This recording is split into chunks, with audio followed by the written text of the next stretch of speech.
যে তেলটা ছোটোবেলা থেকে আমি গন্ধ সহ্য করতে পারি না, ওই তেল দিয়ে আজকে আমার রান্না করতে হয়েছে। কি তেল দিয়ে আজকে ভিডিওটা শেয়ার করব। আসসালামু আলাইকুম, প্রতিদিনের মতন আরেকটা নিউ ব্লগ। তা যাই হোক, সকাল সকাল রুটি বানাইতেছিলাম আর গরুর পায়া অথবা নিহারে যে যেটা বলেন ওইটাই রান্না করবো আজকে। যেহেতু গরুর নিহারিটা অনেকদিন ধরে 3-4 দিন ধরে জাল দিতেছে, তো একবারে সফট হয়ে গেছে, আজকে নরম হয়ে গেছে। তো ভাবলাম মশলা দিয়ে ভালো করে আমি কষাই নিব। কষাই নিয়ে সুন্দর করে লাড়াচাড়া দিব, লাড়াচাড়া দিয়ে সুন্দর করে মশলাটা ভালো করে কষাবো। কষানোর পরে সুন্দর করে লাড়াচাড়া দিয়ে পরে রান্না করবো। আর নরম তুলতুলে রুটি দেখলাম নেহারি খেতে আমার কাছে অনেক ভালো লাগে, আমার হাজব্যান্ড অনেক পছন্দ করে। তো সকালে ঘুমে থেকে উঠে আজকে নেহারিটা আগে রেডি করছি। আর নেহারিটা কম অল্প ছিল, বেশিও ছিল না, খেতে কম বেশ মজা হয়েছিল নেহারিটা আজকে।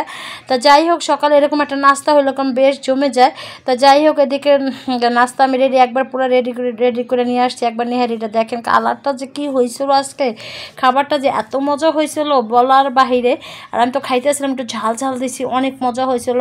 আর আমার হাজব্যান্ড হচ্ছে নিহারিগুলো একবার ছোটো ছোটো করে পিস করে ফেলাইছে, মানে ছোটো একটা মানে টুকরা টুকরা করছে। টুকরা করার পর এরকম তাড়াতাড়ি হয়ে গেছে সিদ্ধ। তো যাই হোক, এদিকে নিহারিটা আমি 3-4 দিন ধরে জাল দিতেছিলাম, জাল দেওয়ার পর খাইছি, মানে এত মজা হয়েছিল। একবার একটা লোভনীয় একটা কালার আসছিল আর খেতে বেশ মজা হয়েছিল। তা যাই হোক, নিহারিটা আমার প্রায় আমরা খাইতেছিলাম অনেক মজা করে সবাই। আর এটা চালা রুটিটা খাইতে খুব ভালো লাগে, আমি খাইছি আরও। কিন্তু আজকে চালা রুটি না, আজকে আটার রুটি। তো খাওয়া দাওয়া শেষে রান্না বান্না অত করতে হবে। আর এদিকে যাই দেখি আমার সোয়াবিন তেল শেষ হয়ে গেছে।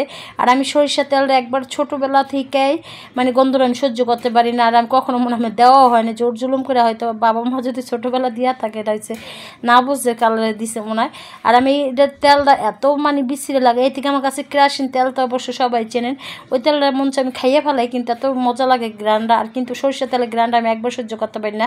আর ঢাকা সরকার থেকে আনবো না আনবো, এটা নিজের কাছে একটু লজ্জিত লাগছে।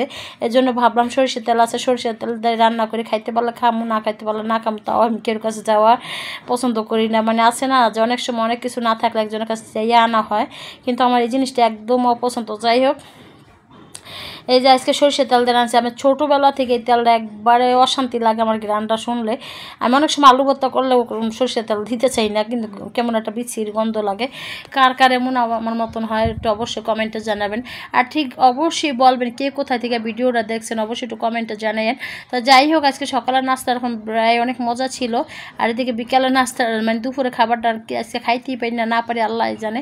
যেহেতু আমি সরষের তেল, আমার হাজব্যান্ডে বলছে আর সরষের তেল করলাম আর খাওয়া হয় না বেশি, বলতেছে আজকে একটু রান্না করো। আমার আস্তে আস্তে তো প্রায় মাহাদিরে নিতে আসবে 2টা বাজে। আর যেহেতু আমি সকালে রান্না করে ফেলাই, এই জন্য তো রান্নার সময় কম তেল নিয়ে আসছে অলরেডি, কিন্তু আমার রান্নার শেষে আনছে।